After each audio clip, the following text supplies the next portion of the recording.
Should be. Yes, we are live. Hello. Welcome to the Stitch and Bitch July edition. I'm Reija from the channel The Bookfinch. I'm your host this fine evening. And who do we have with us? Will you start, Claire? Hi, I'm Claire. Make booktube videos over at my channel Claire Rousseau, and I'm a little bit tired right now because I've been doing 24 and 48, and even though I've not read 24 hours because I was working yesterday, I'm still like, I could have a nap right now. So. And next, Di. All right. Hi, I'm Diana. I do booktube videos as well. My channel is Bookish Di, and I am not doing the 24 and 48, mostly because I had some real life obligations yesterday and today that made it hard. I would like to, give myself an adulting star here for saying I'm actually working one of the days, so I'm not aiming to do 24. And, it's really hard to look at a shiny goal and be like, I'm going to aim for less than that. Giving myself a medal. And Rachel. Hello, everybody. My channel is Colonati, and when I'm not deeply introverting on the weekends, I talk about science fiction and fantasy. And I'm deeply introverting right now, so... And Bree from Bree Reads Books will be joining us a little late because she has been detained by a conversation at an event that won't stop. So she'll be with us shortly. Will everyone go over what we are doing, what projects we are working on? Are we working on the blankets or some other things? Can I show my stuff? Can I show my stuff?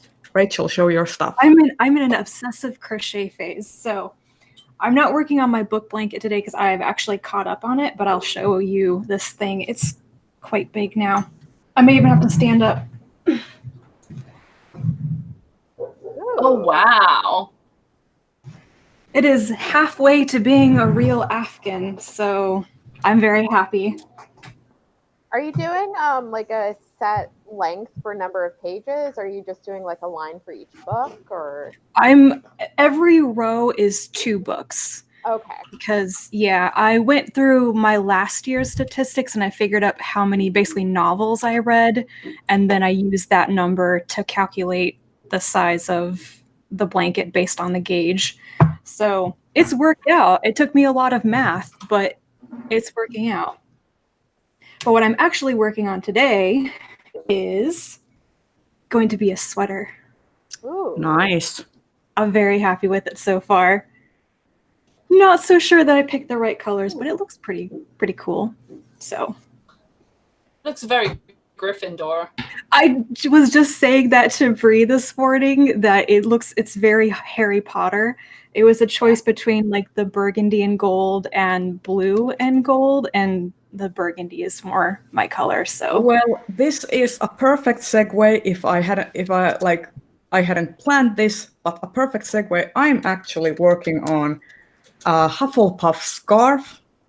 Ooh! I got my yarns here, black and kind of like a mustard yellow, and it's gonna be like really long and have like very thick stripes and have a scalloped edge and pom-poms when I'm done. Nice. So I'm going all out.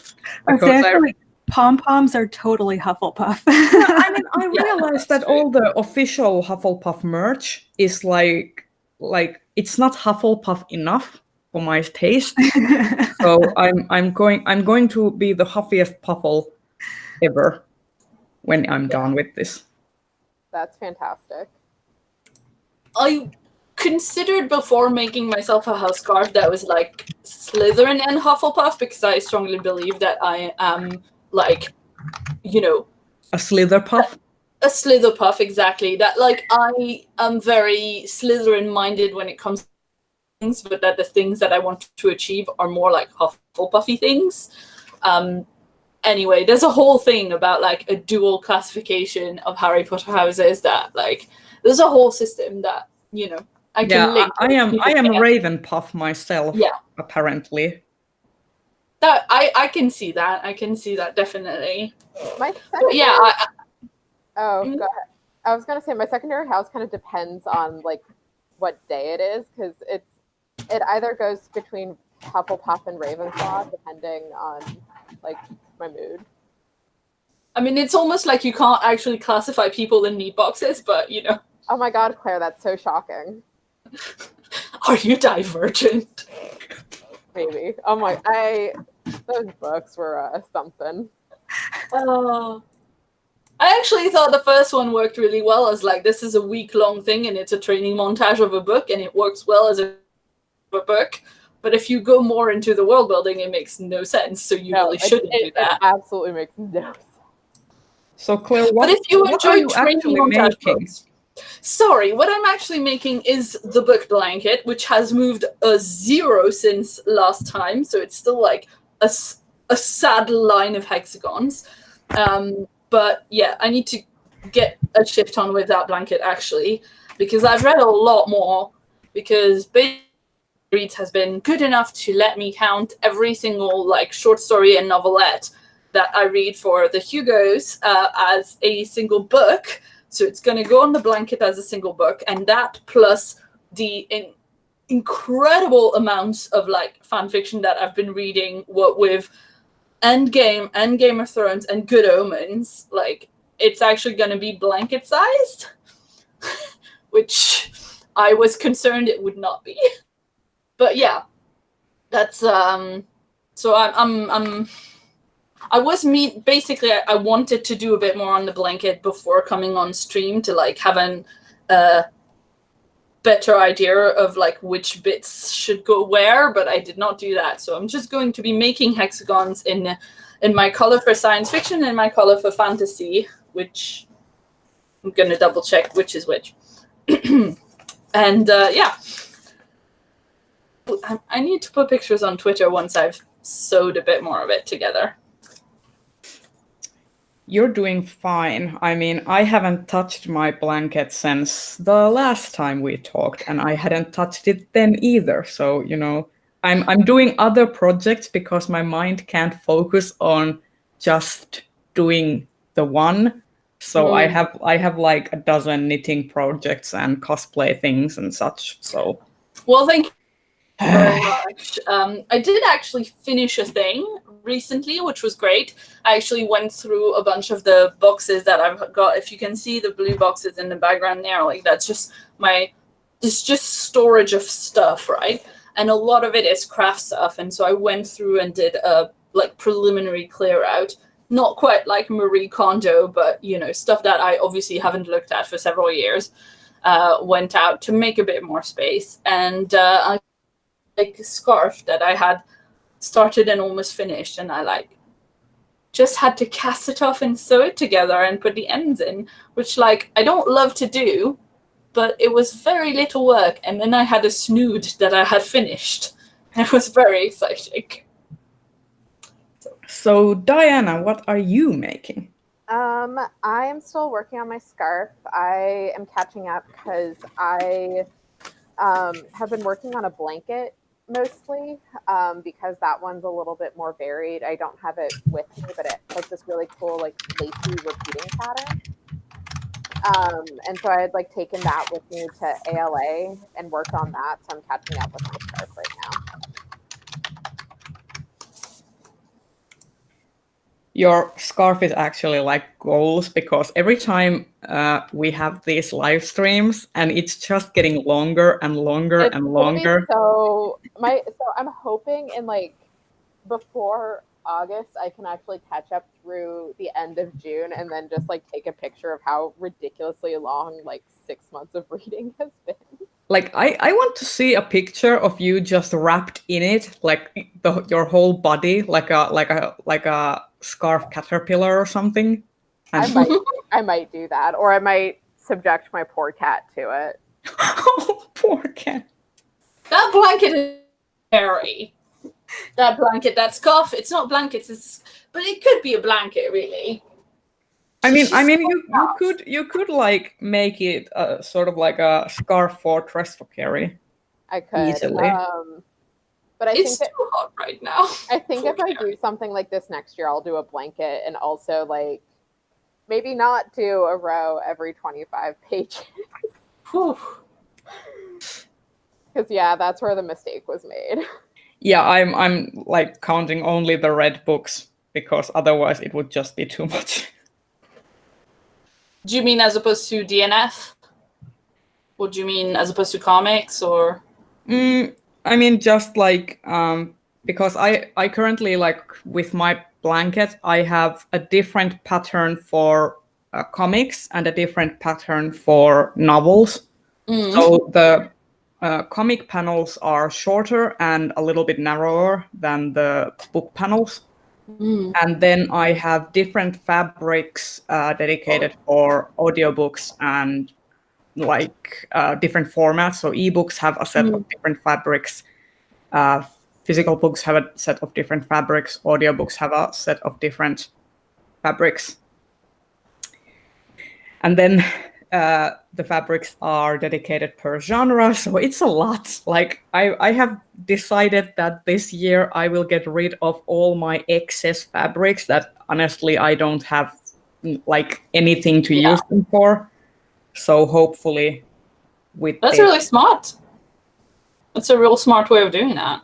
yeah, hopefully with this, like I just actually need to have some time to actually continue on with it because I can't really work on it during the streams because I'm quilting, so I need to like use my sewing machine, so that's like out of the picture, and it's And like Have you thought about hand piecing it though? I have, but I suck at it. So it's much You would more. get so much practice though. It's much more neater. Like when I get to the point where I will put the stuffing in and have to do the hand basting stitches, then I can work on it during stream. If and when I actually get to that, because I've been super lazy. Well, not lazy. Procrastinating is the word. Because I've been working on the convention badges for the next year's like hacker convention that I talked about a couple of times ago, and I'm currently in the process of having to like ink the things and make like vector images of them, and then I'm free. That's cool. Never do I want to do that again. Oh dear.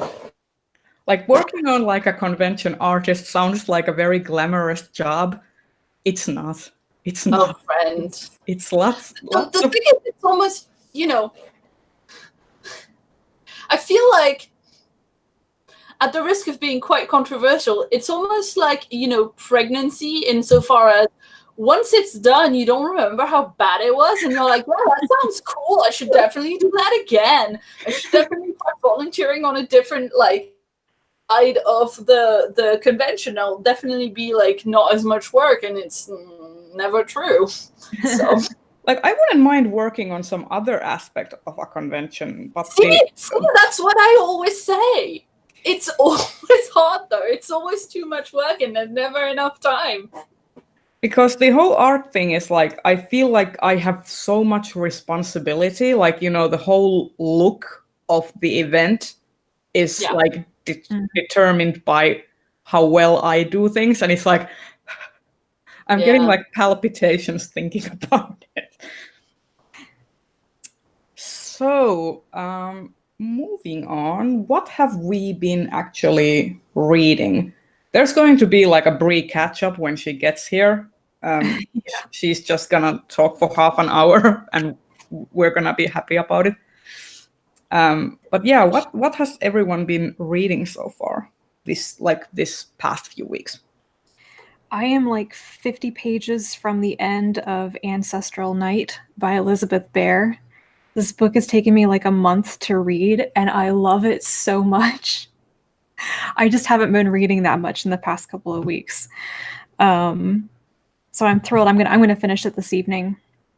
But I'm also listening to The Tangled Tree by David Quammen. I should look that up. It is a book about horizontal gene transfer. And yes, I am that nerdy. I love it. Well, we already knew you were that nerdy.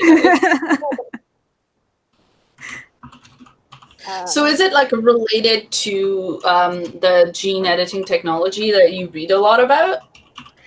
It's not related to CRISPR, but it is kind of like going back to the title of the book, The Tangled Tree. It's basically tracing the history of this concept of the tree of life, that very common illustration that you see when people talk about natural selection and evolution and everything. So the author's kind of going through the major scientists and researchers like Darwin, this guy named Woese, Lynn Margulis, and what's his face? Ernest Haeckel, who basically proven that the horizontal gene transfer thing, which is basically that you can have composite biological entities. Like if you know about mitochondria is basically kind of an inhuman cell thing that's inside of us and powers our cells. And a lot of people are very uncomfortable thinking about the fact that we fundamentally are not just human. We have things inside of our cells.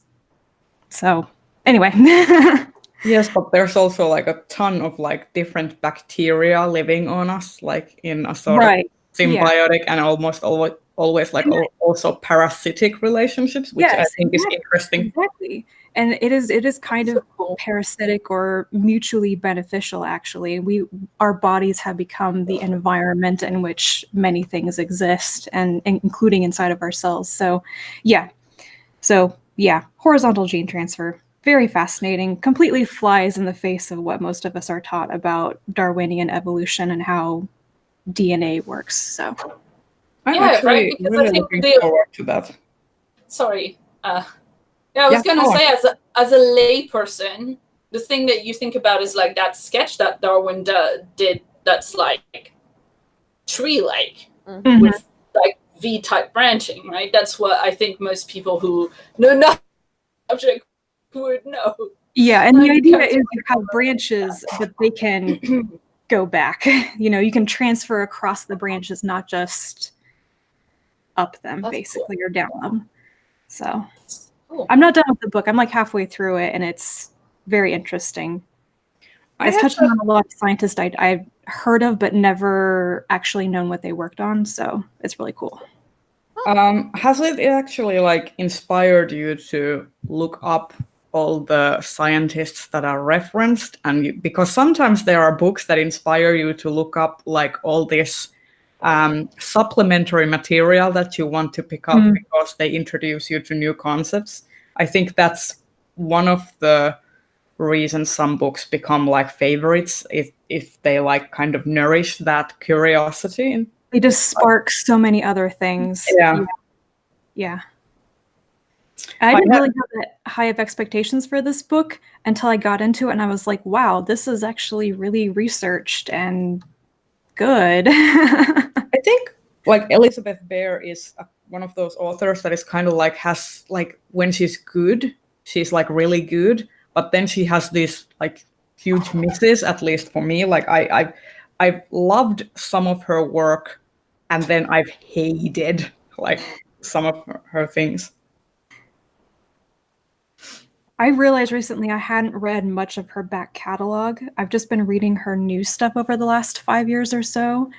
And she's got a bunch of other books out there, and I'm not sure if I would really like some of her older fantasy or not.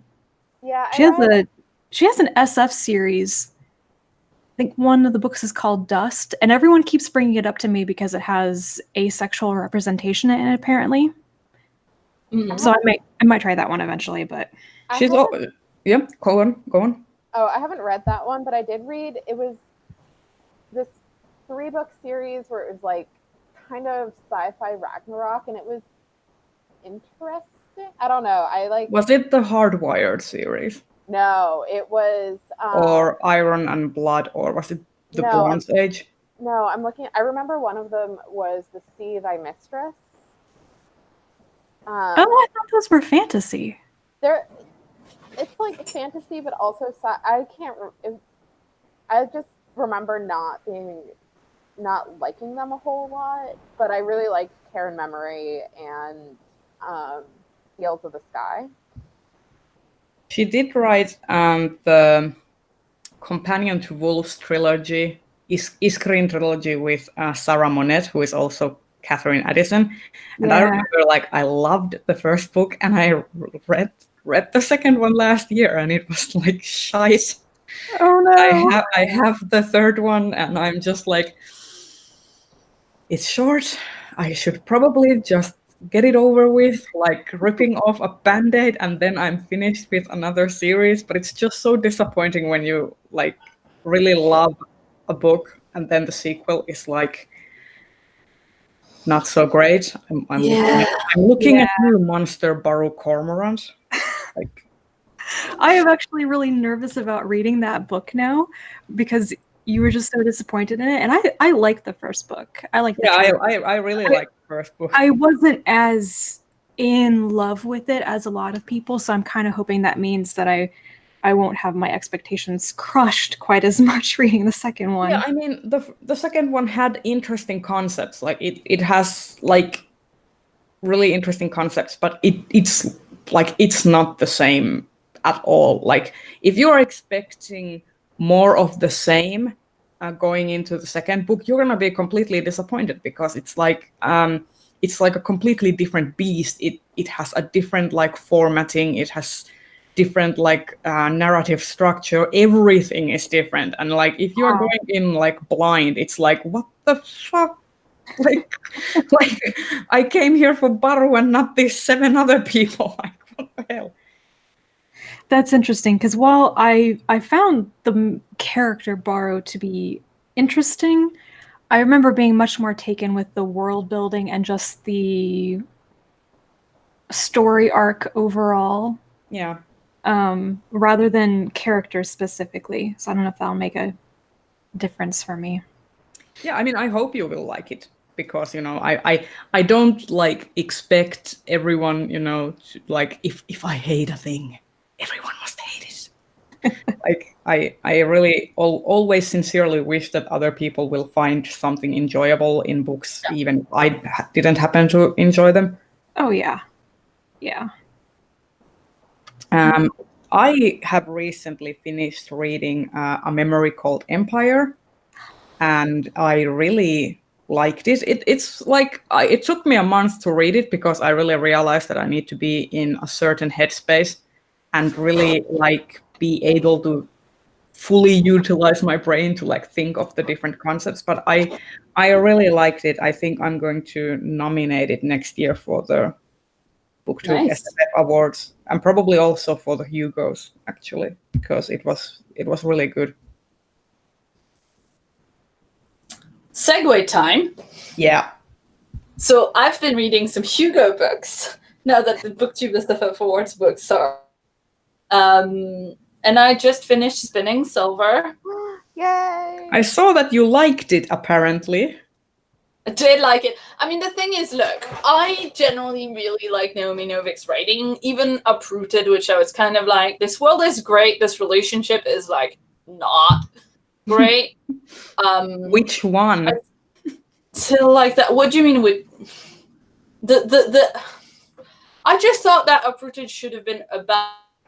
I just thought Uprooted should have been about Agnieszka, like, and I thought it would have worked a lot better if instead of like ending up with the dragon, which made no sense and was creepy, she should have had a relationship with Kasha, who was her best friend since childhood, and that made a lot more sense. There was no reason for there to be a romance in that story at all.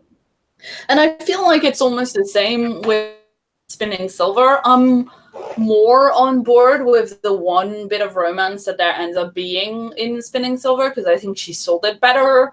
And also there's a lot less of it, which makes it okay to kind of like, yeah, whatever. It's just at the end, and it's very the way that it's told narratively is a lot more like what you would have in a fairy tale, because it's the cap at the end of the story, and it's kind of like it's not, not like, and now here's a sex scene, which I'm not against, like I have read many sex scenes written by Naomi Novik because I like her fan fiction, but like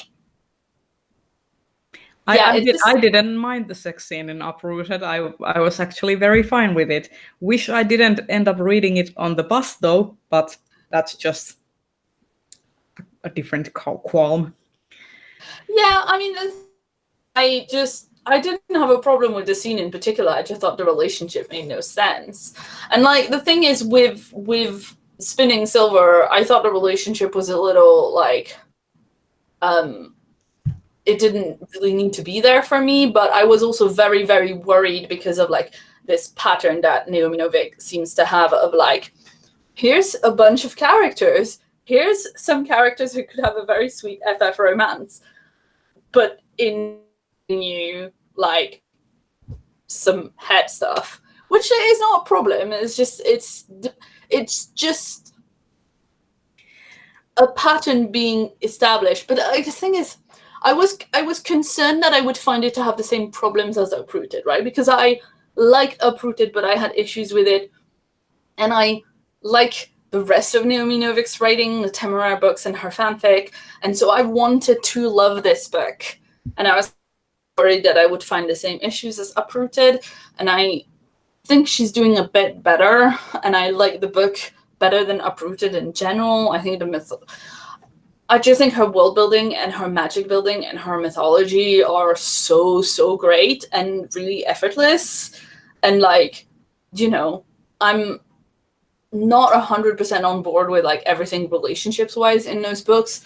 However, I am literally like very seriously comparing the magic and the way that it's being established to Dinah Wynne Jones, which I do not usually do because no one touches how good Dinah Wynne Jones is as at magic, like So the that's a effortless. very interesting comparison. When I read Spinning Silver, I'm going to be thinking about that. I think it's because the way that the magic is clearly that you can sense there are rules, but she doesn't just give you the rules, you kind of get a feeling that everybody knows the rules and understands them viscerally. It's very atmospheric too. Anyway, No, I thought I understand that comparison now. Yeah. Okay. But I'm not going to talk more about it if you haven't read it. I'm sorry. I didn't really. I do not mind being spoiled for it. I know other people might be, but I don't care that much. Mean, but I'm not going to get it read before Hugo voting deadline anyway. So yeah, I have. Well, wait, I have read it. Why am I worried? I have kind of given up on the hope of like being able to pick up the rest of the Hugo novel nominees. I was hoping to finish Space Opera this weekend, but turns out that Audible only has the German version of the audiobook. And it has the same title, so you can't see it until you go to like download it, and you can't get it. Really or it's just listen not to the sample. And then I searched it on Scribd, and turns out the same German audiobook is on Scribd as well. So I was like, there's no way I'm gonna be able to like read this in time. So, but I am reading the novelette at this moment. What's Diana reading? So currently I'm reading Wild Card, which is the second book in Marie Lu's Warcross duology, and it's fine. It's not my favorite Marie Lu book that I've read so far, but I think the world building's interesting, and it's, I think, kind of a better version of what Ready Player One was trying to do.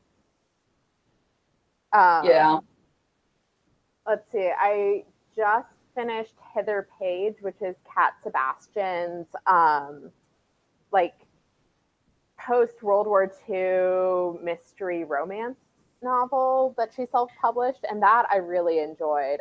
Is it out now? It is out now.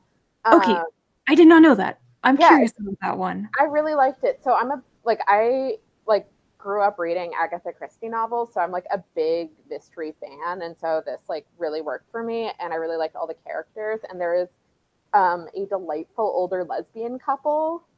Ooh. And I like want a series about them and their backstory because they're fantastic. Is it a mystery novel or a romance novel? It's like both. So like there's because it's being set up as the first in the series, it's like a happily for now. So it's not like but like there is like a mystery at the center of it. So like it could be classified. I think it could easily be classified as both depending on how you feel about it. Like it's not as romance heavy as some of other Cat Sebastian's novels. Like, I mean, in terms of like, there's only one sex scene. Okay. But like I said, it really worked for me, and I really hope that she does more with that series. Cool. Kind of on a tangent, but who was it who mentioned The Lady's Guide to Celestial Mechanics in one of our past live shows? Was that you, Claire? I think it so. was I'm like reading it Claire. I'm reading it next week for Reading Rush because it's got words in the title. Yeah, I'm currently like a quarter of the way through. I have it on pause so I can finish some other things, but it is like really good historical romance. I mean, it's also lesbian romance, but I started reading it right after I finished the Thrilling Adventures of Lovelace and Babbage graphic novel about Ada Lovelace. Mm-hmm. And I feel like The Lady's Guide to Celestial Mechanics is kind of set in the same time period in a way, I think. Cool. But the level of detail in this book about basically women trying to be in the sciences, trying to be what do they call it, like natural philosophers or whatever. It's so good. It's so good. It sounds like I need to read the this historical thing. accuracy of some things, but this one is like, oh yeah. I don't really care about the romance. So Bridget from SF Bluestocking has read it and said it was really, really good, and it really it's like 200 pages or something, but I'm really looking forward to it for the readathon. I think it's going to work really well. And also, I was just making frantic gestures because you were talking about like women trying to be published in science and stuff. And just reminded me, I just read Alice Payne Rides, which is the second book in that series by Kate Hartfield. It's 2 novellas, Alice Payne Arrives and Alice Payne Rides, and they are so good. It's like, but it's like very, very, very time travel heavy, as in like it's about this time travel war where people keep going back to like change the past and in order to change the present, and like throughout the course of the books they keep like checking their own diaries to see how the timeline has changed and stuff. And like the big thing of the second, like I can't recall exactly in the first book what the big threat in the second book is, that like at some point they try to go back and change a thing, and because of having changed a thing they bring like Prince Arthur of Brittany from the 12th century forced to the 17th century to stay in their house. And then he has smallpox, but not everybody has had it, so they have to go in the future to get a vaccine for smallpox to like bring it back so their servants don't die. And then they are like, but we have the vaccine for smallpox, let's go people. No, you're going to mess up the timeline. And then the person who's from the future, her sister is being disappeared from history by the bad guy, and they have to like go and find her. And she's like, well, I don't remember having a sister, but my diary tells me that she's cool, so I better go and save her and her family from not existing ever. It's so good. I need to read that now. So good. It reminds me kind of the what was it, the St. Mary's Chronicles. Yeah, the time traveling. Yes. Oh my goodness. I am just totally blanking on the name of that series. I want to know what those other St. Mary's books are because I want to read that. It's really good, and it's also got people of color and queer people in it, and they don't die. Importantly, yeah, and by the end, it's kind of like Island of Misfit Toys. But yeah, the main character.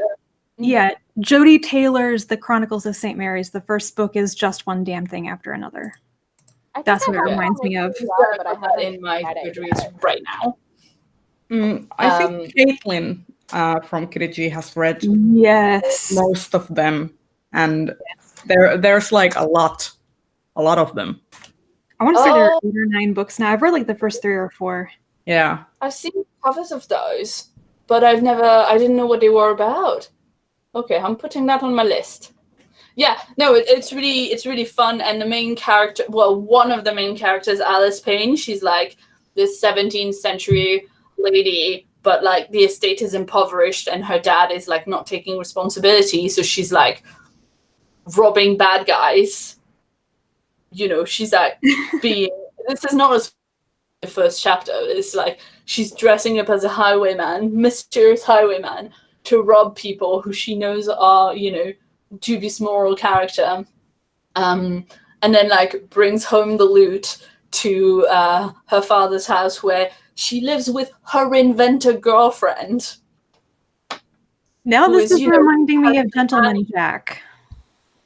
Yeah, she's less of an asshole than Lister actually was.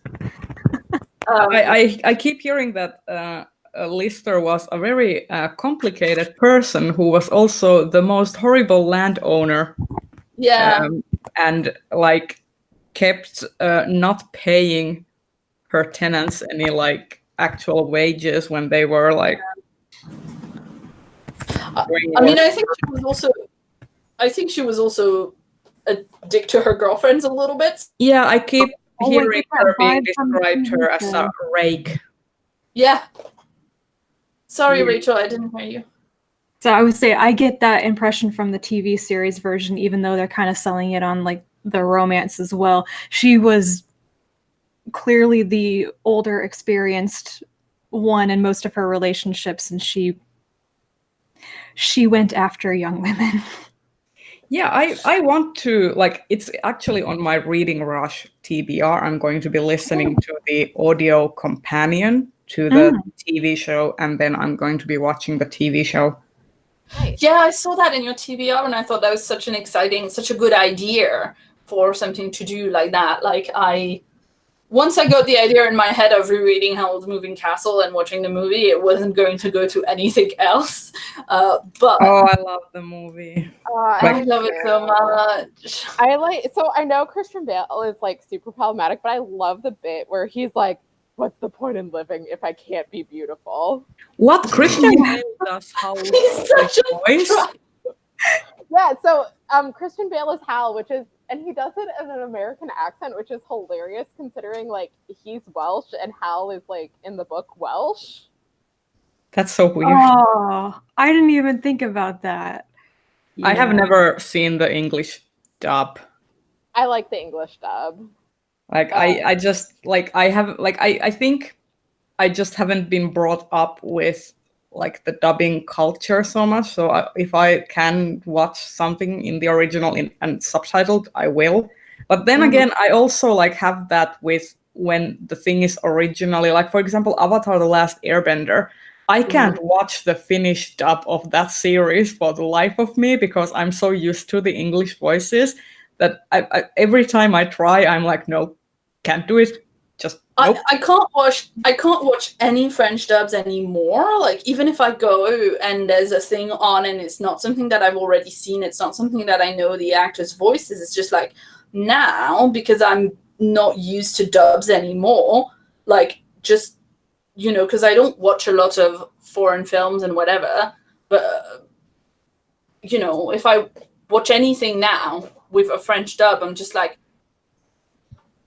Well, but their speaking doesn't match, and it looks so fake, and I can't deal with how fake it looks. And I'm like, I'm really sorry. I'm sure like French voice actors are like working real hard and doing the best they can, but I just, Well, I once watched the Lord of the Rings movies in the French dub because my brother had bought the French DVDs when he was working in France, and he's fluent, so it's like whatever.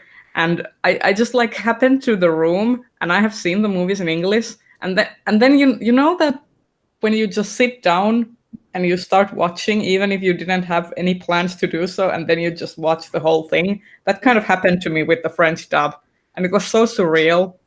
Like, I mean, I think that's the rules of, if a Lord of the Rings movie or a Harry Potter movie comes on, you just have to sit and watch.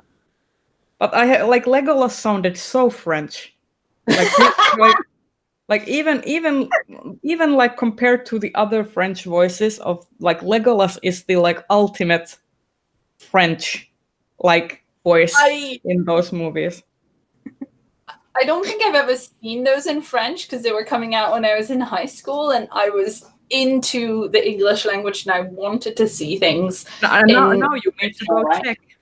Now you need to go check how French Legolas is. One thing that I saw in the French dub after I had moved, I think I can't recall when. Anyway, I went to see the terrible Avatar movie. Oh, that movie's so bad. It's so bad. No.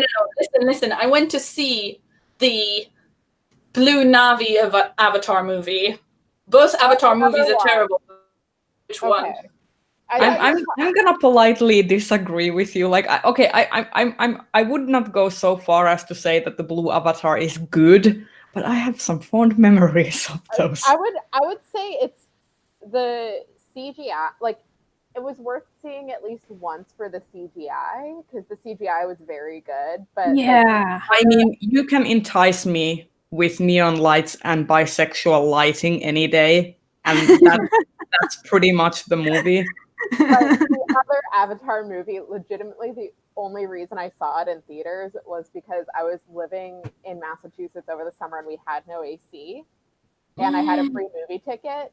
So my friend and I went to the movie theater and did a double header that afternoon because we just could not be anywhere without AC. That's fair. And it was barely worth it for the AC. It was so bad. So Claire, how does this you're seeing the Avatar movie? How does the story continue? Sorry, I just meant that the French dub was super weird. That's it. That's literally the story. Oh well, that was also like the English version. Like, like every time there were like, every time there were the CGI characters were talking, and there was like this kind of like microsecond when the faces are not quite in sync with the lines, and I like a small double take. I actually went and saw that in the movie theater 2 times. I own the Blu-ray version of the extended cut. So, I was very much on the Blue Avatar bandwagon. Not so much that I want to move into the whole fake Navi people religion, start learning the language. Well, it's funny because it's one of those things that at the time that it came out, people were like predicting the deep cultural impact that it was going to have, and people were talking about, there was such it wasn't obviously from everybody, but there was a portion of the people that saw it for whom there was like a deep enthusiasm and they loved it, and that really, were reacting to it on first seeing it as if it was going to be like this, fundamental transformational thing in their lives. And I feel like those people are not at that point anymore. That has very much not happened. Yeah, I remember there being a ton of hype for it, and everyone was so excited and thought it was so revolutionary in a way. And I enjoyed. I even bought my own copy of it, but I never actually rewatched the movie. I feel like maybe that's kind of what's happened with a lot of people. Is it was really exciting at the time, but wasn't as memorable after the fact. And then it's been 10 years and we still haven't had the sequel or whatever. So Apparently, it's coming. I have heard that the Avatar Pandora section in Disney's Animal Kingdom is like really cool. Like the Imagineers went all out, and that Flight of Passage is like life changing. Have you seen Jenny Nicholson's video about it? I haven't. It's good. It's Jenny Nicholson, so I would recommend it. And she's really into theme parks, so I would recommend it. But there are definitely things that are like really fun in that video. Where like apparently in the gift shop for that section of the park, you can go and like stand in front of like a weird SF looking booth, and it takes like a photo of your face and then puts apparently your likeness on a Navi doll that you can then buy. That's And it's like, so Jenny Nicholson did that for the video, obviously, and it doesn't at all look like her. And the video is great, but she goes into a lot more detail. But yeah, that's the bit that like stood out to me. Speaking of blue cats, a segue into another cat thing, because I saw the Cats trailer, and I am apparently in the minority when I say that I had no problem with it, and I'm actually probably going to throw money at that movie because it just like, has like, okay, there's Uncanny Valley, and it looks like a very like unsophisticated deep fake video, but on the same time it has its like clear visual like style and intent with what it's doing, unlike some other live action cat movies like The Lion King. Well, I think what I saw that I thought was really interesting and made sense on that point is like people who are actually into musicals. Like I saw specifically Lindsay Ellis and her co-writer and editor talking about this, right? I'm sorry, I forget her name because her Twitter name is not her actual name, so I don't remember. But basically the two of them are talking about it, and we're saying like, if you think Cats is the most ridiculous musical, you know nothing. If you think Cats is like bad as a musical and musicals don't get worse than Cats, you don't know musicals. Yeah. And I thought it was interesting for them to say like, obviously it doesn't work the story doesn't work in the same way. Like the narrative is bonkers, but that's like that's just a feature of it, and you have to like go with that. Yeah, and it's like, hey, come on, it's like a basically Cats, the plot is like a bunch of cats attending a talent show in order to decide which of them goes to heaven, and the judge is a sort of demigod, sort of Buddha type character. I mean, I don't remember any of this. I was obsessed with watching Cats as a kid, and I do not remember that plot at all. That's the plot.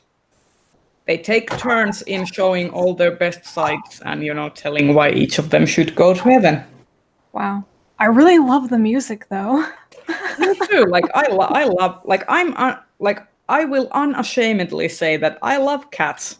Like, at one point, I remembered the whole thing from start to finish. Even the songs that I did not like, I had memorized. I think my love for it probably comes from the fact that it was the first, like, a huge, big-scale musical that I saw when it came to, like, Finland. Yeah.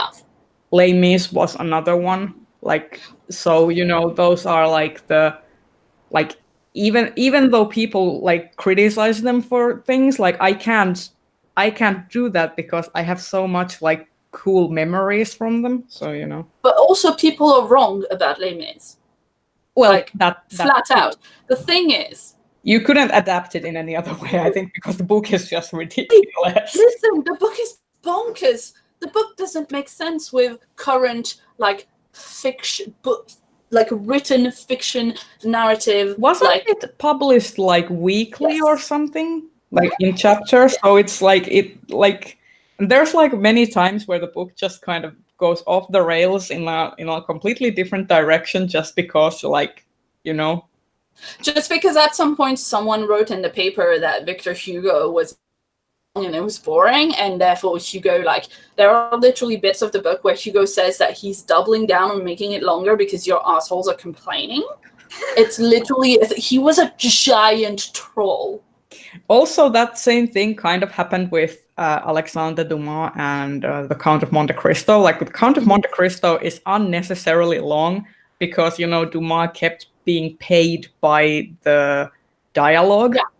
And there's actually like a character that he was it Patrouche? No, not Patrouche. Anyway, there's a character that he killed off because they changed his terms of how he was getting paid, and that character was essentially there to provide a lot of quips and witty dialogue, and then when they changed the payment terms, he just killed that character off because he wasn't profitable anymore.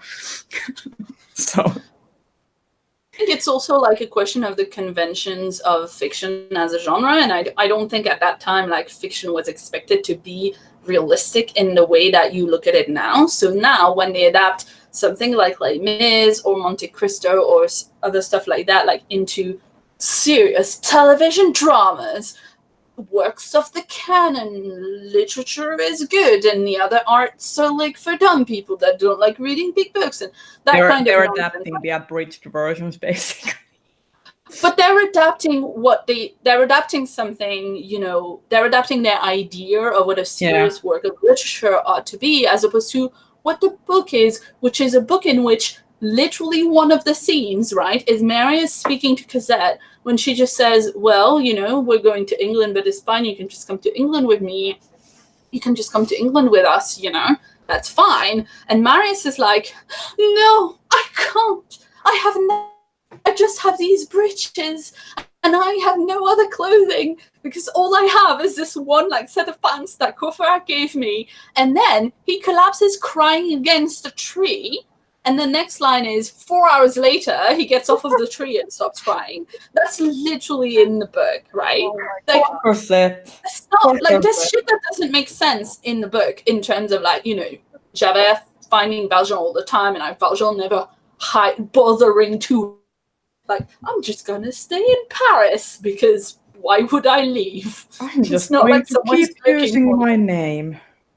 And like that stuff doesn't make sense, and if you try to adapt it straight up, it just looks like there's like some weird obsession stuff going on. Like, it's just not. I mean, there's a reason why there are people who like, including me, who ship Javert and Valjean. I mean, they're really obsessed with each other. Yeah, they're really obsessed. Like that sort of obsession is like normal people don't have that. Like you need to see someone people for don't that. have that because they're not meant to be people. They're meant to be allegories of specific, themes and concepts and like the ability, like Valjean as a character exists to like show you that you can have a good man who's done bad is a thing that is possible, and like that's just a concept. Like Javert exists as an allegory of the law and its inflexibility and how its inflexibility will be its doom. Like that's the concept of justice and like whether justice can still exist if it's this inflexible. And that's just like not they're not intended to be like well-rounded characters and peoples the way that we would do like that novel could not be published now, right? So, in the same way that you look at something like Tolkien and it couldn't be published now. Of course, nothing that is happening now in literature would be the same without those books. But also, and this is why now like a million words. And this is why I maintain that I wish for some anime company to adapt a science fiction space opera adaptation of Les Mis in the vein of Gankutsu, because that like those balls to the walls kind of weird animated spectacles are the Listen, best Javert way. is a computer program, right? Javert is a computer program that is becoming slowly sentient. And as it becomes sentient, Yes. its self-destruction program activates and like kills it, right? And resets it to its non-sentient version that cannot change its mind. And then like learning and learning and learning in loop. I may or may not have taken notes to write that novel for an NaNoWriMo. That actually sounds interesting. I would read that. I mean, I'm not going to write read it, that. so people can have it. But I have literally plotted like quite a detailed version of Cyberpunk Les Mis before. So anyway, Javed is a computer program and Virgil's a hacker. So that's the story. Is he a hacker that's been convicted for like hacking somewhere and doing some really shady stuff, or not actually non-shady stuff? So that he could eat, right? Yeah. And then like he turns to a white hat hacker. Hacker? I can't say words. Anyway. I would read that. Gonna talk about the Marvel stuff? Yeah. And the other San Diego stuff? Yeah, there's that Marvel stuff. Oh my god, I literally when the announcement about Natalie Portman coming back, and not only as Jane Foster, but as female Thor, I like literally screamed and scared my cat. I'm so excited. I am once again in the minority. I'm like really excited for the idea of like having a female main character in like the Thor canon. But I just get so confused why there needs to be a female Thor when Thor is literally his like Thor isn't his title, it's his name. It's like some guy named Brian said that I'm gonna be the next Rhea. And I was still here like, wait. So I'm really interested to see how it works, because like the Thor in the MCU is very different from like the Thor mythology in the 616, where in the 616, yeah, that's true. Whoever wields the hammer, should they be worthy, is Thor. And so that's how you get like Frog Thor and Cat Thor, and how Beta Ray Bill became Thor for a bit because he was worthy, so he got to wield the hammer. And so in the comics, so I forget like what happens, but Thor is no longer worthy, and so there's no Thor. But then all of a sudden, this female Thor shows up, and no one knows who she is. And so there's like a bunch of different options, and it turns out it's Jane Foster. I did read those, like the run with Jane Foster as Thor, and I think that the reason why I personally didn't gel with it is that like the idea is there. And I like it on an idea level, but on a written level, it reads to me like people trying to come up with ideas like this is what an empowered, powerful female character looks like, without actually it's like not. This is not gonna sound nice, but it's like a white man's understanding of what a powerful female character is like. I mean, that sounds fair. Yeah. I haven't read it. I would like to read it, but I haven't yet. I mean, this is a really why we actually like need to maybe stories about specific peoples to like people that have that experience. Just an idea that Marvel's never going to use because of Marvel. I mean, it's like I had this moment where I was like, they announced that Taika Waititi is gonna be the director, and I was like, yay! And then they announced that Natalie Portman is gonna be like the new Thor, and I was like, okay. But that's also because I don't necessarily like Natalie Portman as Jane Foster in the first place. I really liked her, and then I'm also excited for Valkyrie looking for her queen. Yeah, I actually am excited for. Yeah, I mean, I also think I really, really hope that like Marvel doesn't do the thing that they did before, where they let her say like the on the PR trail, and then those things just don't happen. Which, like, I trust Tessa Thompson and her pure motives. I just don't trust Marvel. That's But I was a bit confused when they like announced Taika Waititi as like the director for Thor, and I was just like, does that mean that now Valkyrie is going to be Thor? I was really excited of Valkyrie becoming Thor. There's also the like, thing that Jane Foster, after her stint as Thor, becomes Valkyrie, but then Valkyrie already exists in the MCU as the last Valkyrie. So they're now gonna have like two Valkyrie isn't her characters. name, though. Yeah. But Jane Foster becomes the last Valkyrie after her stint as Thor.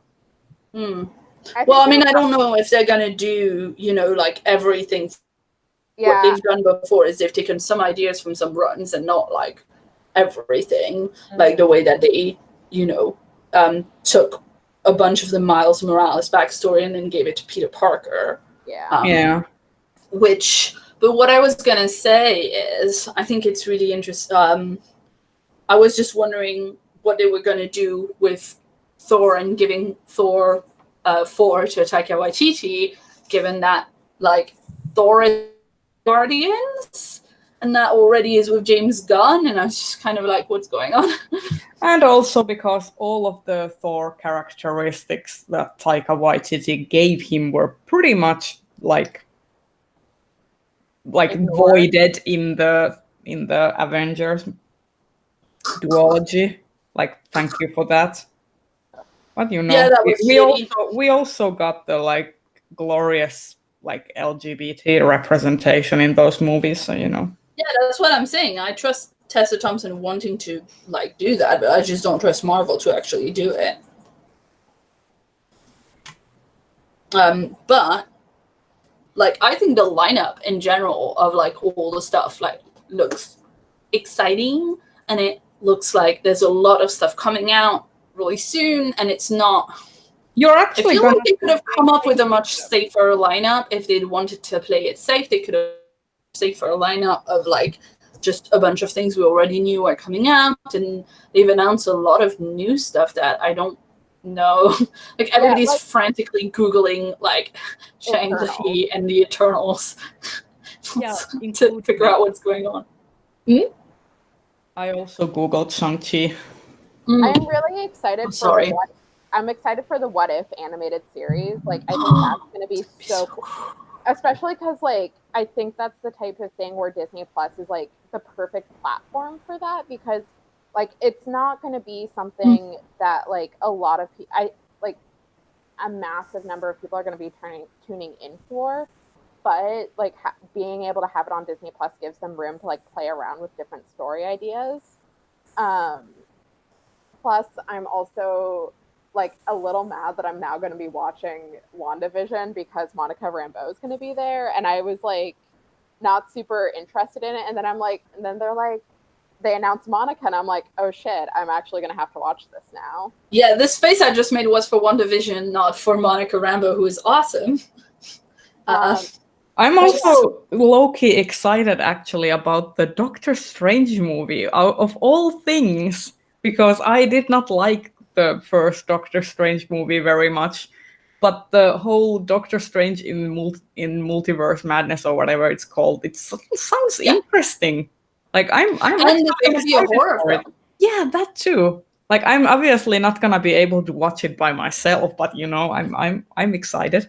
Yeah. Well, I'm excited because I think they do best when they do individual movies that have a really strong theme or genre to them, like something that really has an identity, and where they don't have like a million characters, and because they have so many people, they have to erase all the development that they've done in because they're just filming it before a different movie that's about one character, like that whole thing where Carol didn't really have a personality in Endgame because they filmed it first and she didn't know what her character was.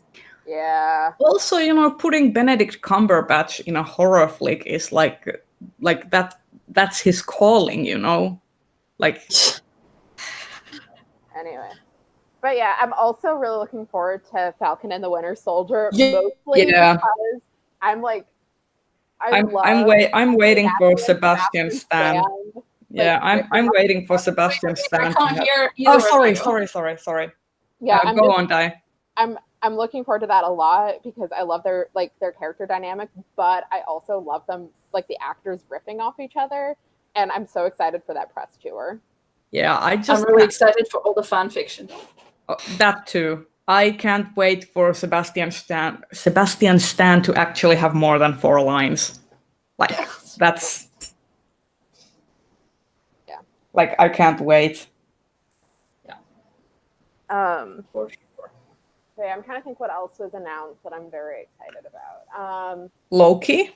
Loki could be interesting. I'm hesitant about Hawkeye because like while we are getting Kate Bishop, it is still it's like supposedly going to be dealing with Hawkeye's time as Ronin during Endgame, which I'm like, really? Do we have to do that?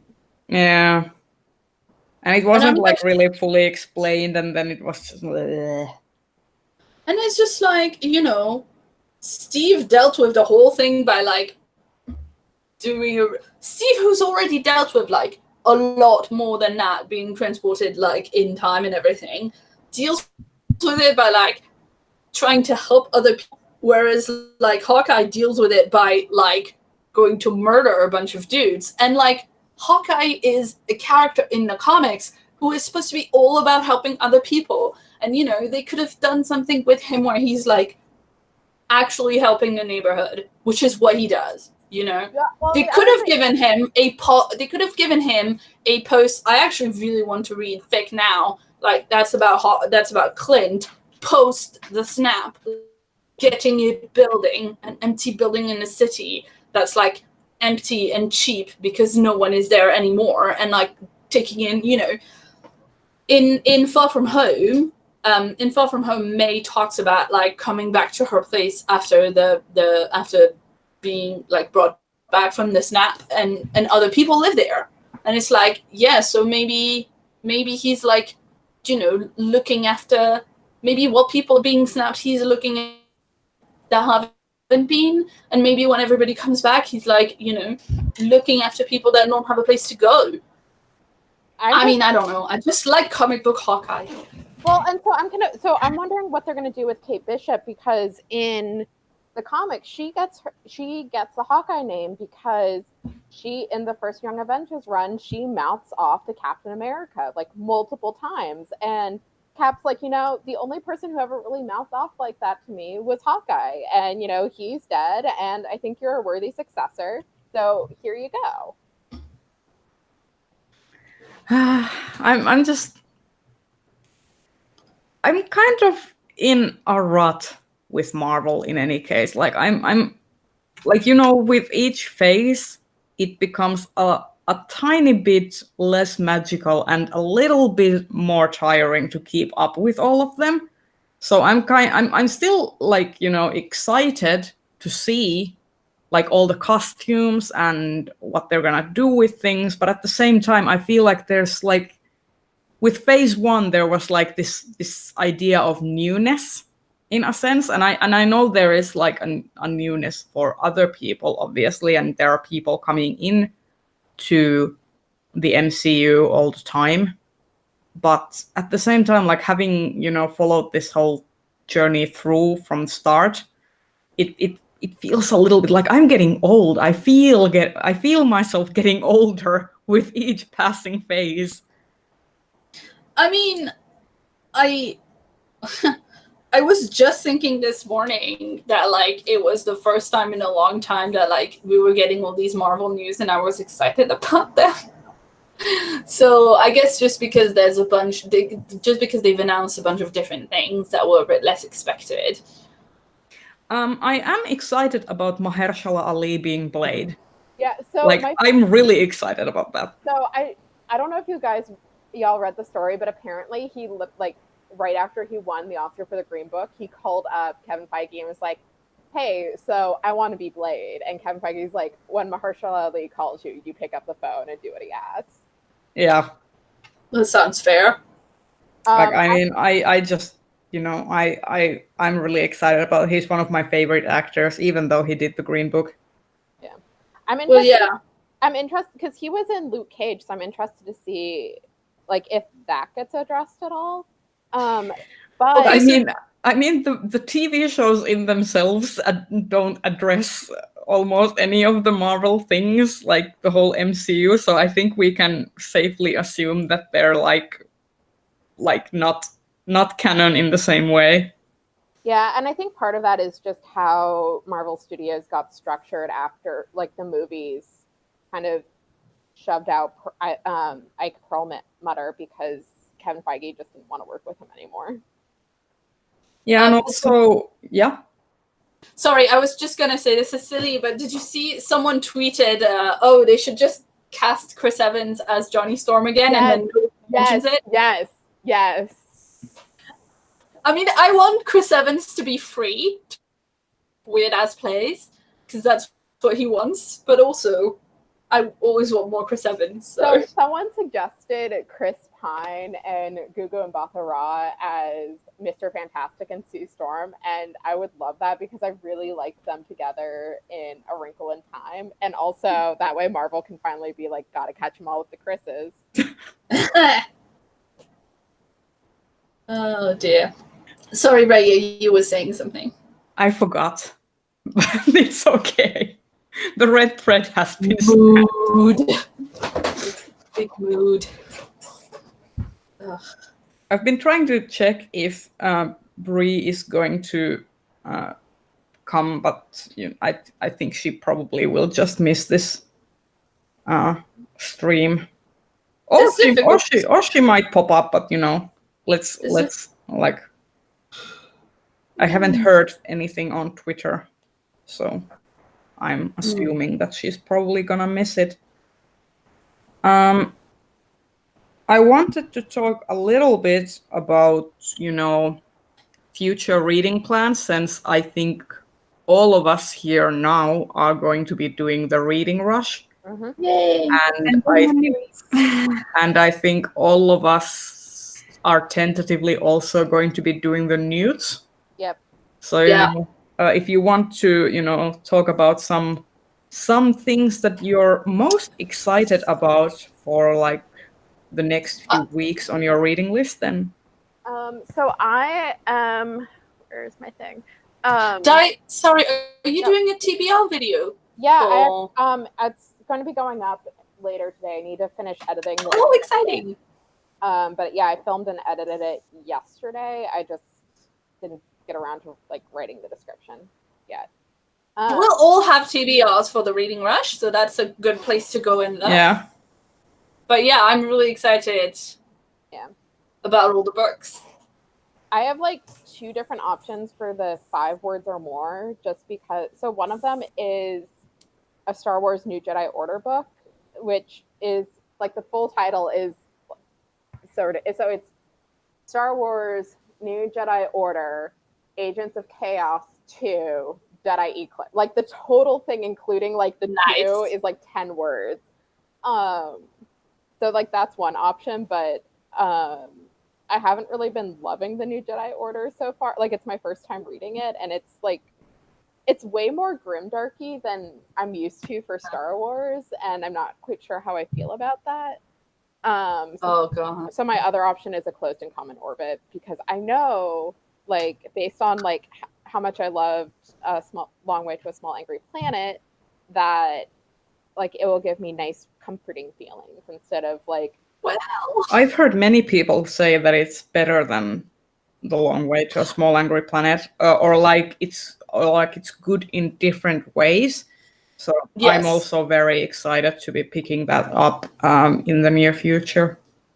Yeah, it's structured very differently, and I think one thing that is kind of love it or hate it about The Long Way to a Small Angry Planet, and I love the book, but this is my least favorite part about it, is that it's quite, you know, bitty, because it came out in installments, and it's this story over a long time. And Closed and Common Orbit is a lot more focused. It's dual timeline, but it's just a lot more focused on this one story of this small group of people.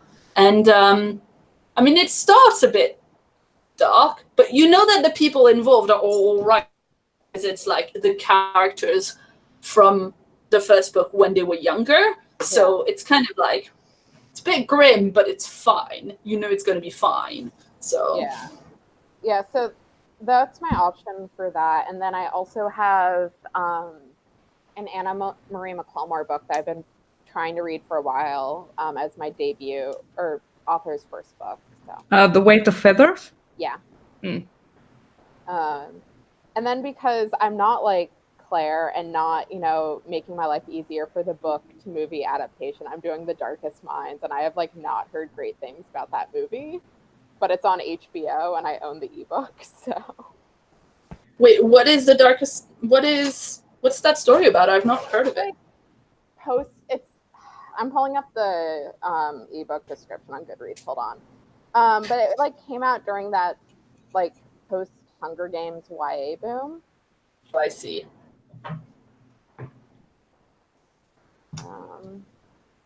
I'm going to, while Di is looking for that. Hold on, real quick. Yeah.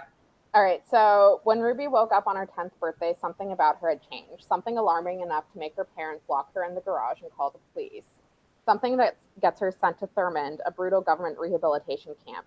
She might have survived the mysterious disease that killed most of America's children, but she and the others emerged with something far worse, frightening abilities they cannot control.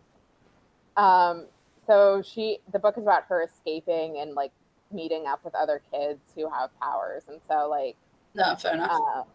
Yeah. So I do have a friend who really liked it. But it like the movie did not get good reviews at all.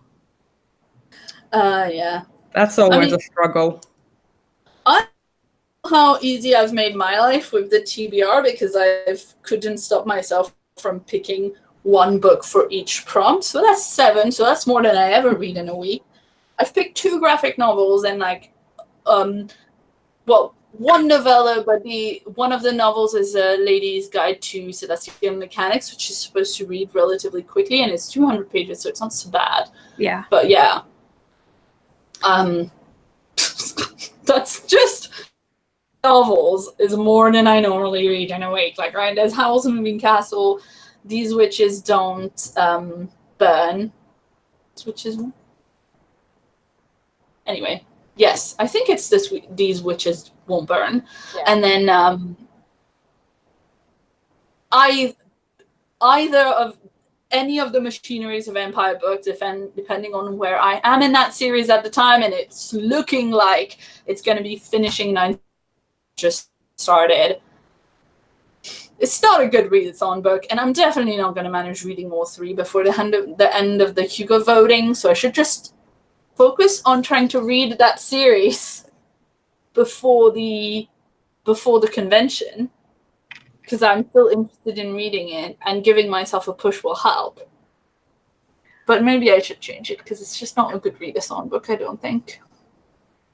Yeah, if you feel like it, like if the readathon hasn't even started yet, and if you're already feeling like that, then maybe it's safe to say that you should probably change it for something else, because then it might actually like impede you from reading it if you are already like having some sort of negative connotation towards it.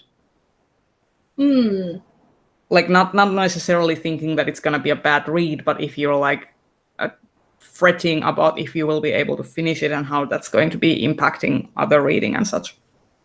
Sorry, I'm frowning because I did something wrong with the crochet. I'm confused. I'll have to pick it up later. Well, it's not that. It's just that I think it's really good, but I think, I've started listening to the audiobook again, and I think I'm going to have to ditch the audiobook and read the actual physical book, which is fine because I have it. Just think because a lot of it is like math and calendars and stuff. I'm feeling very confused at the moment. I think it's like a pretty normal experience being confused when you start that book, and I need to just continue reading it, and at some point it'll click and make sense. But I'm wondering if I should just do that, not in a readathon, because it's just going to take a bit longer to read. And I read I read about a page a minute, so long book. Like, you know, if it's a 300-page book, like that's a lot of hours. Yeah. Yeah. I'm actually really excited about The Wizard of Pigeons by Megan Lindholm, which is an urban fantasy set in Seattle, and it's about like rogue wizards who apparently, you know, like mingle with pigeons, because why else would it be called The Wizard of Pigeons?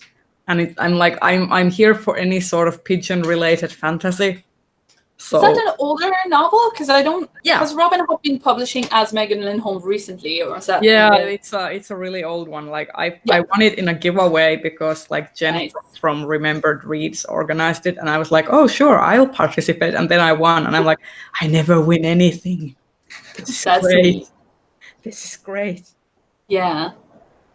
So that's what I'm excited about. Also, my TBR is pretty much like mostly graphic novels, but then there's A Conspiracy of Truths by Alexandra Rowland that I want to read. So we'll see if I finish it. You know, it's pretty ambitious for 1 week, considering that I also have to do the convention badge art and stuff. So I'm like, all the work for me, yay! Do you have audiobooks? Yeah. I'm thinking that I'm going to be working on the art stuff when I'm listening to the audio. Yeah. So, you know, in that way I can multitask. Yeah. Yes. Yeah, I'm gonna try and do all my TBR, but I have like I don't know how much I'm actually gonna be able to finish. Cause I have to say, I think having a website with like a little counter bar where you can physically see it and bloody badges is a whole world of difference for me. Like, you know, I'm one of those people who needs Like, the achievements from like games. And, you know, I'm always like looking for like, oh, all these achievements, all these trophies. Like I get suckered into, like, I'm easily fooled to do menial tasks in stuff if you give me stickers. The former Girl Scout in me fucking loves that we're getting badges. Yeah. How about Rachel? Have you what are you most excited about reading for the reading rush? Or Newts, or both? The one book that wasn't on my reading rush TBR, but I have to read it. Lois McMaster Bujold dropped the 7th Penrick novella over the weekend. Whoa. So, yeah, that's the first thing I'm going to start reading. I'll have to replace one of my Murderbot novellas on my TBR with that. I loved your TBR video where you were like, I'm going to reread both for this readathon, and I was like, not a human main character, and then you like called it immediately when you got to that bit, and you were like, well, you probably have guessed. Quite. We also got a question about our reactions to the new Star Trek Picard trailer from Worlds in Ink. They asked if, like, what did we think about the new Picard trailer? 7 of 9 is back, and I'm very happy. I haven't seen it. I am excited about anything that Patrick Stewart puts his hands on, whether it be Ian McKellen or a new like Star Trek franchise project. So I am really excited. Also, like, it just looks pretty cool. Like, I had emotions. I've never seen any Star Trek, so I have no opinion. Like, I grew up with the Next Generation, so. Well, no, that's a lie. I've seen I've seen 1 or 2 of the like most recent movies, like with Chris Pine, and then I've seen like the first couple of episodes of Discovery, which I was just into. But at the same time, the first 2 episodes of Discovery are like not at all like the rest of the series, because they're like a prologue. So I should really go back to that, and I think I would enjoy it. So, but I haven't done it yet. If nothing else, watch the movie with the whales. Like you don't need like Yeah. like Wrath of Khan, yes, that's good. First Contact, also good, but the one with the whales, perfection. It's great. Save the whales. It's like Free Willy but better. Save the whales, save the world. It's like Yeah. With spaceships. I might appeal to you, Di, to write me a little list of what it is that I should watch. Okay, so I haven't seen any, like I've seen like a couple of episodes of TNG and like the TNG movies. But like I grew up with watching Deep Space Nine and Voyager, and so like those are the tracks I get really nostalgic for, and so that's why I was so excited to see Jerry Ryan show up in the Picard trailer, because like Star Trek Voyager is my jam, and I'm still like holding out hope that Kate Mulgrew will pop in as Admiral Janeway, and then I'll die and ascend to heaven. Mm-hmm. Oh, help! Aww. Hi, kitty. Please stay down. Kitty wants to help. There's this meme. There's this particularly apt cat meme that I saw on Twitter one time. That's like it's a cat going up to its owner, and like the bubbles are like, I've got this incredible thing to show you, and the owner's like, please let it not be your butt. Please let it not be your butt. And the cat is like, my butt, and like how they turn and like show you their butt, like how they do a majestic turn and show you their butt. Yeah. And so like now every time that Tavi does that, I need to show go you. like, His poor tummy is shaved because we went to the vet because he has recently been diagnosed with diabetes. oh, So- baby.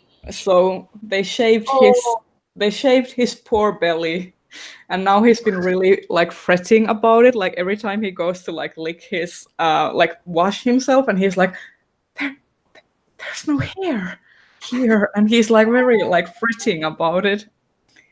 Poor. Yeah, now you've shown it to the whole internet. Yeah, I'm a bad mom, but I needed to because it's also cute. It's so soft. Mine hasn't moved since we started, by the way. She's fine. She just does that.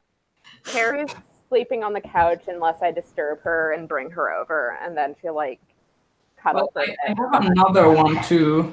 Where? Let's see. My craft update, by the way, while we wait for the cute cat, is that I was actually completely fine and hadn't missed any stitches. I just couldn't count to 6 to my satisfaction. Here is the other one. Oh. She's very majestic. Is she a full black? Yeah. I love a black cat.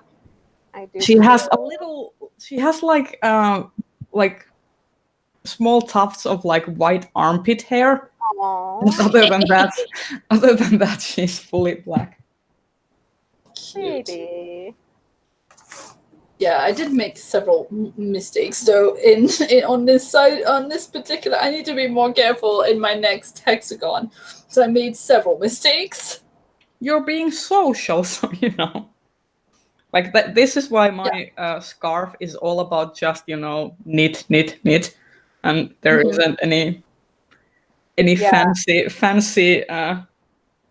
Well, I'm also assuming that my that this is going to get a little bit more work done on it during the readathon, because a lot of the books that I've got are audiobooks, which isn't going to help me read faster, right? Because an audiobook is even slower than like a page a minute. But whatever.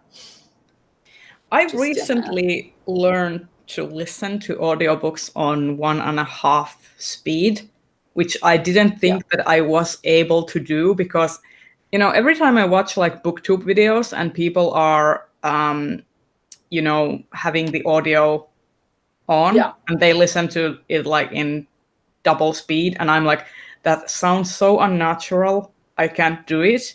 But then when my ears like get used to it, like when I'm listening to an audiobook, then it starts feeling like the normal speed. It's weird. It's so weird. You kind of have to go in increments. The thing that annoys me slightly about Scribd, there's two things that annoy me slightly about Scribd audiobooks. The first is that it doesn't tell you how many minutes total you are in the book, and therefore it's quite difficult to go and like update, be like, I'm at this many pages of the book, right? Because with like Audible, it tells you you're like 2 hours and 15 minutes in, and you can just go and convert that in the amount of pages, and that's easier. But with Script, you can't do that, and you also have like 1 speed, 1.2, 1.5, 1.8, 2, and you don't have any other increments. And I like having other increments because then I can like make it in a like slower kind of curve, and I get more used to it. I would like to like audiobooks to have like a dial, like, you know, a speed dial. Like you could like do like presets and then say your own presets and then save them. Like that would be great. But you know, Jeff Bezos isn't investing any of his money on Audible, and you know, Scribd probably has much less. No one has this much money. It's literally like I keep saying that Jeff Bezos could like fix Goodreads by, you know, dropping some couch cushion money. Yeah. And you know, we could have a probably like, fixed like fully fixed site with good search engine. But you know. Anyway, yeah, he didn't get this rich by like actually spending money on shit. Well, he is spending money on shit. They look like phallic dick spaceships that he is putting all the money on. You know?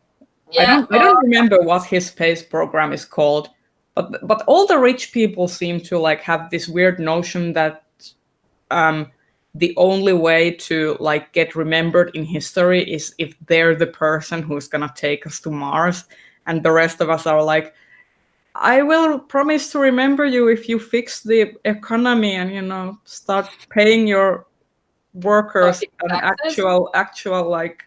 Also, your taxes. Good wage. Yeah, the taxes would be nice too. Anyhow. Like I keep saying that the reason why there isn't any Amazon in Finland or in the Nordics is because we have actual like good labor practices, and Amazon doesn't want to like have to pay for like the mandatory union fees that you would have to pay here. So no Amazon for us.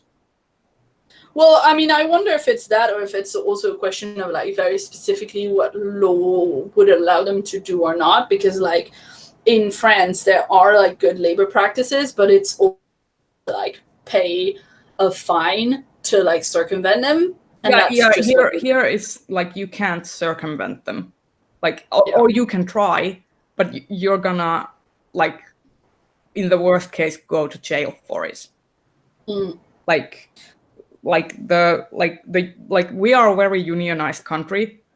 Yeah. So even if you don't belong to a union, the employer will have to pay a certain like a union's fee, because there's this thing called the common like negotiation, like the unions will negotiate for a like common workers contract for specific areas, and even if you are not in the union, those contracts will affect you. Yeah, for sure. So if like the unions would go up in arms if like Amazon tried to come here and say that workers aren't allowed to take breaks or they will get fired for it, and they would be like, well, actually, no, that's not gonna work. Because there's also been like Japanese companies who have No, I was just literally making a actually gesture. It's fine.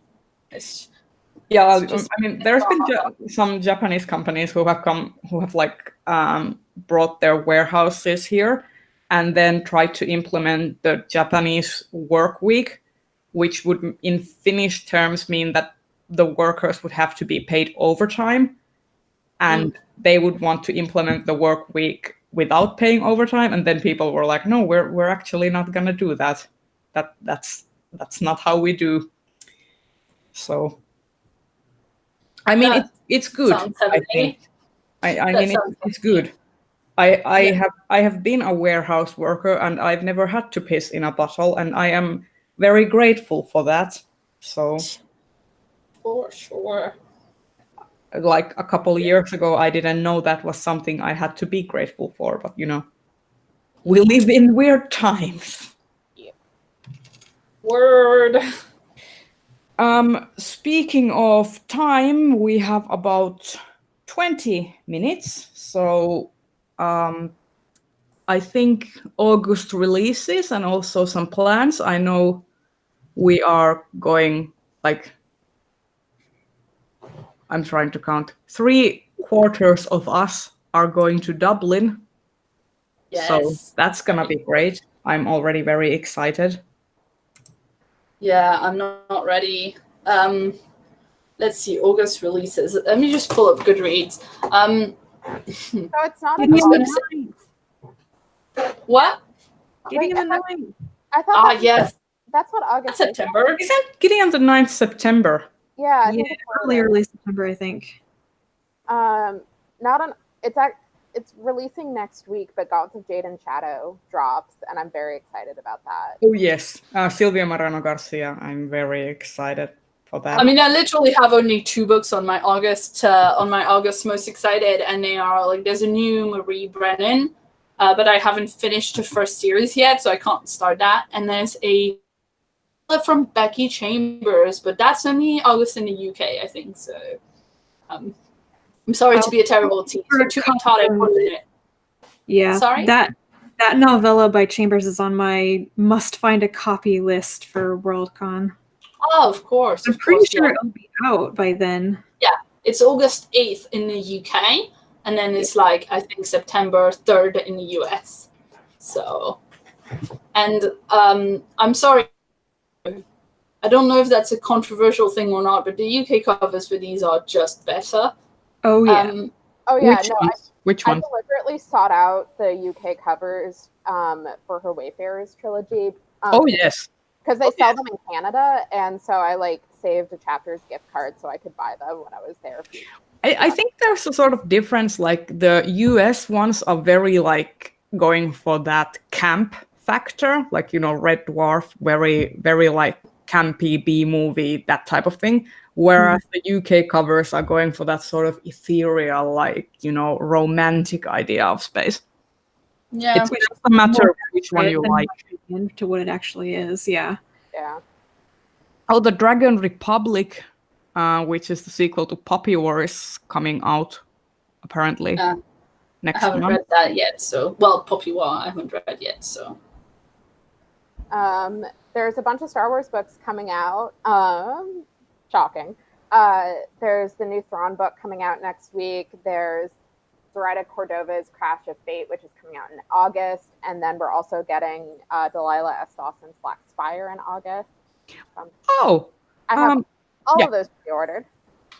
The Hollow Kingdom by Kyra Jane Buxton is coming out next month, which is about the Corvid saving the world, the crow, which is a kind of like dystopian science fiction type thing where there's a crow as the main character.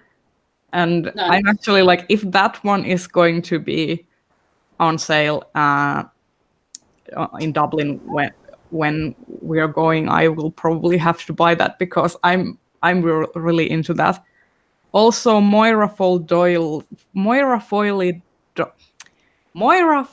Doyle's next book, All the Bad Apples, is coming out in August. Nice. Yeah. I haven't really had time to think of what I want to like buy at Worldcon, or if I want to get like stuff signed and everything. Like I'm feeling a bit overwhelmed by how soon it is. If there's special Worldcon yarn, I will like pay Yeah, sure. to pick some up for me. I think Bria Rachel had said that they would, but yeah, I'm looking forward to seeing what. I mean, it's probably better for someone in the US to get used to yarn. yeah. But Yeah. that's good packing materials for all your books. Yeah, I was actually going to say that the yarn is super light and it makes for good packing material. So I'm probably, like, my mom already requested that I bring her some yarn and gave me all her like the millimeter, like, there's definitely going to be special yarn. So yeah. But I'm hoping that in the couple of days we have to just bum around town before the convention starts, that we're going to go on a little yarn shopping trip. I also want to visit Disney store. The what? The Disney store. There's a big Disney store on Main Street. Oh my god. You should see if they have any Stitch things. Yeah, I want to see all the mugs.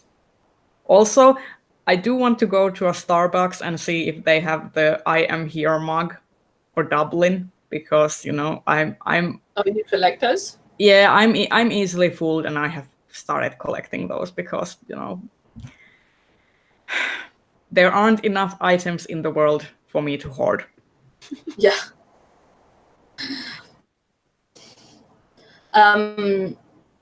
Yeah, I kind of have plans to, because, yeah, we're there a couple of days ahead, and I kind of have plans to try and do like a little Dublin-y vlog that's like before the convention even starts, about like traveling around Dublin, going around and seeing stuff. Because I feel like there'll be a lot less, you know, because I'm not going to panels when we're just visiting Dublin. There'll be, and then at the convention, I'm probably going to try and do, like last year, do a vlog that's like a two-parter, because that was too much footage for just one vlog. So I'm probably going to do try to do like a vlog, if I like, no promises, because, you know, I might actually just like socialize with people.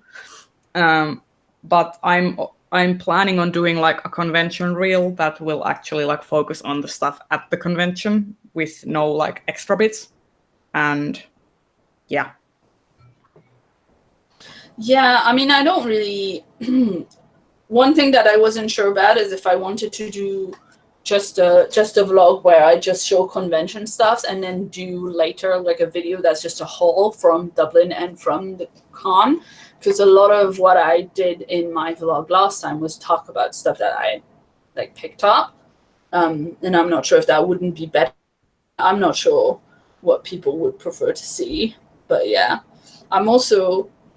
It was weird. Like I've been vlogging this weekend when I'm home, doing just reading for the readathon as like a thing. I just wanted to try it, because a lot of people on BookTube will just vlog even when they're just home and reading. Yeah. And I'm just like not sure how interesting it's gonna be for people, but I mean, reading vlogs are a thing, and sometimes it's like interesting to talk about your fresh thoughts on a book, like when you've just gone through a thing. I know when I was like rereading the first couple volumes of Berserk, and then I was doing a reading vlog at the same time. Some people said it was funny because I was so distraught about some stuff that happened in the volumes, and then I was ranting about them in the vlog. And then I was much more polite in my actual wrap-up about the things. yeah, it's well, one thing that I didn't rant about on the vlog, because I read it at like, you know, midnight last night, and I was like looking completely bedraggled. I was reading Tell Me How You Really Feel, which is like this really romance with a lot of like other issues as well, and it's kind of based on Paris and Rory for Gilmore Girls, and like I really, really like it. I'm not super fond of the ending of that book, but I like the whole of the book.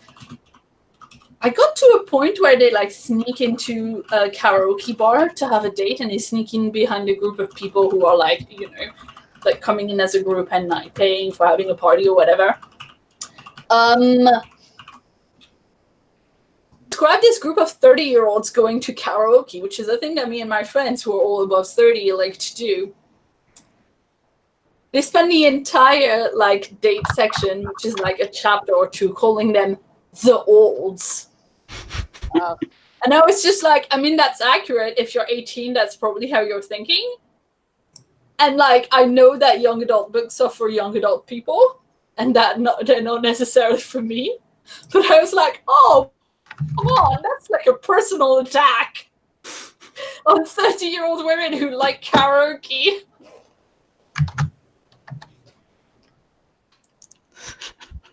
I wish I had caught that in the vlog, but I was like falling asleep, so.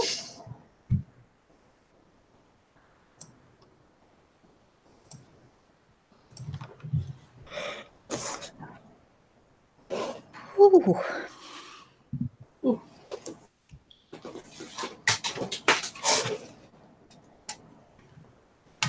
I'm looking for some more releases if there's gonna be.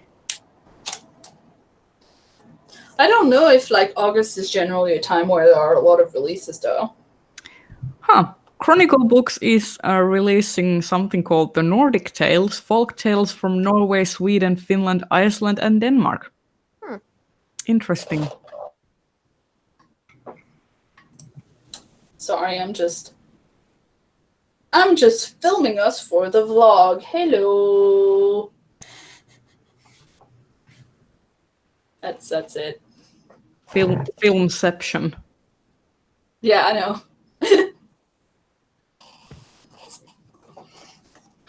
Carry on. I think we might actually start to wrap things up.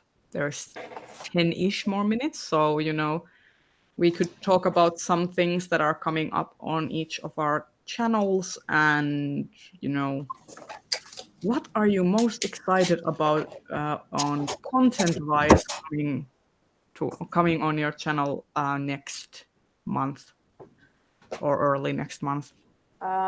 well, I have the TBR stuff that I'm dropping, as well as a much delayed Q2 book haul,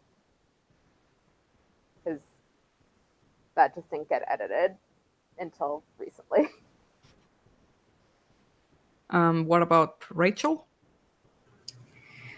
I have a feeling I'm going to be taking a lot of the month of August off from making videos. I'm just going to be so busy. But before I take a break, I really need to do my favorites video for the Clark Awards. Oh yes, you finished all of them.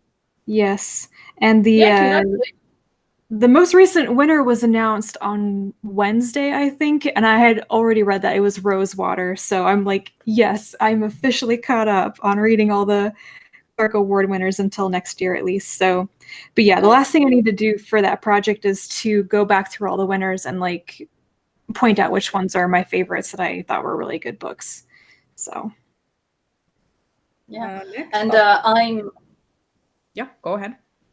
Sorry, I am finally, I think, going to be able to do a thing that I've been wanting to do on my channel for several years, and that is to do a mini series where I look at all the finalists for the Hugos.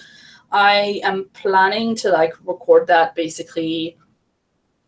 I was going to say next weekend, but I don't know how the heck I'm going to do that next weekend because I'm not even home next weekend. But I am going to record that next, like Monday next week, and then start having it come out like in that week, like after the voting closes, but before we get the actual results.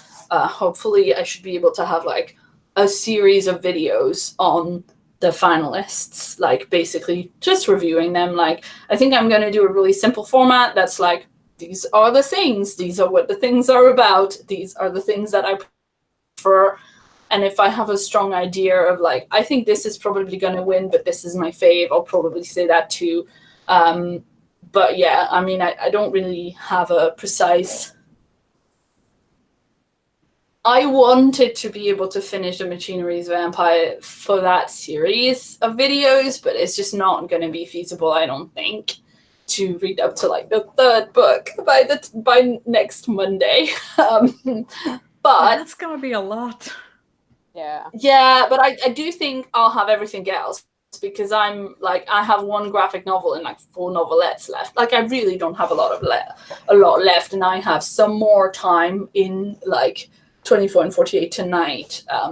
So I'm gonna try and power through like those things specifically after we turn off. And I mean, like I've been wanting to review the Hugo finalists for such a long time, and it was possible to do if I was just doing like just the short stories, or I don't know why, because I could have done it, but like I always felt like, oh, I'm not interested in all the novels, so I'm not gonna do it. But yeah, I really want to do it, and I've mentioned it several times, so now I really don't want to like just not do it after I've talked about it a lot. We're all rooting for you Thank you. because I want to see it. So I have a horse in this race. Well, that's lovely. Thank you very much. On my channel, I think next one, if I am not going to do the reading rush video challenges, I am trying to like I'm keeping an open mind, but I also don't want to like force myself to do them. If there are going to be interesting challenges, I might do some of the video challenges. So it depends. But the next like actual scheduled video is going to be my Newts TBR, and then the July reading wrap-ups, and the final recommendation video on the Hogwarts houses, which is going to be Hufflepuff. Nice. So I will have that up before leaving for Worldcon. Yeah. I might do like a baking video at some point just because I've started baking more, but I'm not sure how to like set up the camera, my phone in my kitchen for it because my kitchen is very tiny.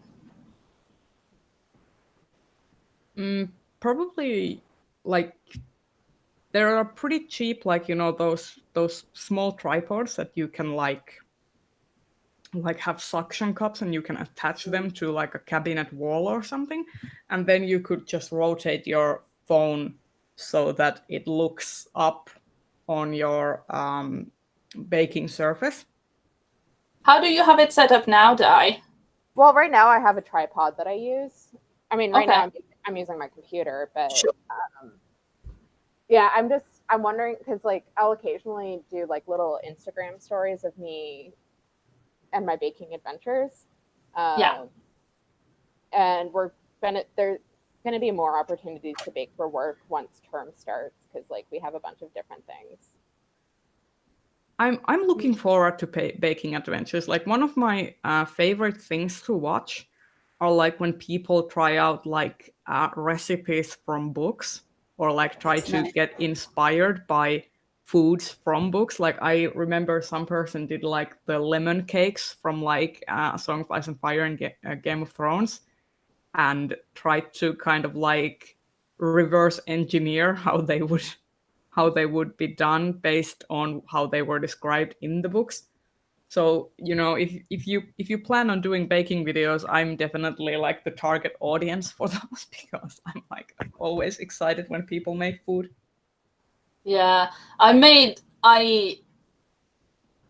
did last time I did a baking, well, I'm not sure if I did more than once, but last December for the day of my birthday, and it was basically like my tripod and then like inclined as much as it would possibly go, so it wasn't vertical straight up, you know, it wasn't a top-down shot, but it was kind of like, you know, slightly diagonal, and because of where you place it, you could kind of see it was all right. It wasn't great, but it was all right.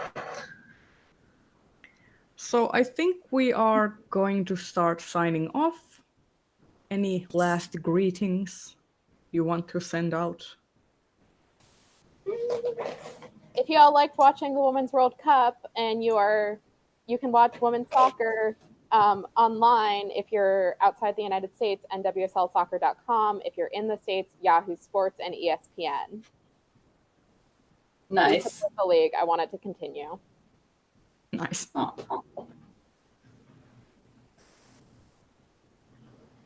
Rachel, you have anything? Last words? No, my mind is empty. I'm trying to count stitches. Sorry. Okay, so I wish you all a very happy reading rush if you are participating. Or Claire has Sorry, something to say? do we know whose channel we're on next month? Wait. Blah, blah, blah. I think Bree's channel. Okay, well, we need to figure something out because we think that Hangouts on Air, which is what we're doing right now, are going away on August 1st. We need to do some research and stuff. Bree has said that she would like to possibly do a Stitch and Bitch during Worldcon of all of us together. We're not sure how feasible that is yet. And also, as Claire said, need to work out the logistics for another program we could use. So far, I have checked that Appear and Skype are probably like the least hassle. Yeah, we just need to do some research, so we'll let y'all know when it might be or not. But short from Worldcon. Worlds in Ink says that StreamYard is an alternative. So yeah, we just need to do some we will research. check that. We will check that out. I will actually jot that down. So I'm very happy to have that. Thank you very much indeed. Yeah, we just need to do a bit of research and then we'll let you guys know. And we are, I think if we do something from Worldcon, we might have a little bit, but probably won't do like 2 hours. Yeah, it's not gonna be 2 hours. I think possibly like half an hour, 2 hour. It's from half an hour to an hour is probably going to be the most plausible. We're not going to do a full show. Ooh. But yeah, and if any of you are going to Worldcon and you see us, please say hi. Yes. It's in Dublin, if we did not make that entirely clear during this past year. No, seriously, if you're planning to go to Dublin and you want to go to Dublin and you don't have tickets yet, you need to buy your ticket now because they are not selling door tickets. Yeah. On the day. So you need to buy a ticket now if you're going. Yes. But happy rest of Sunday to you all. I'm going to go to sleep after this, most likely. And I wish you all a happy rest of Sunday and happy next week and the most joyous reading time. All right. Bye, everyone. Bye-bye. Bye.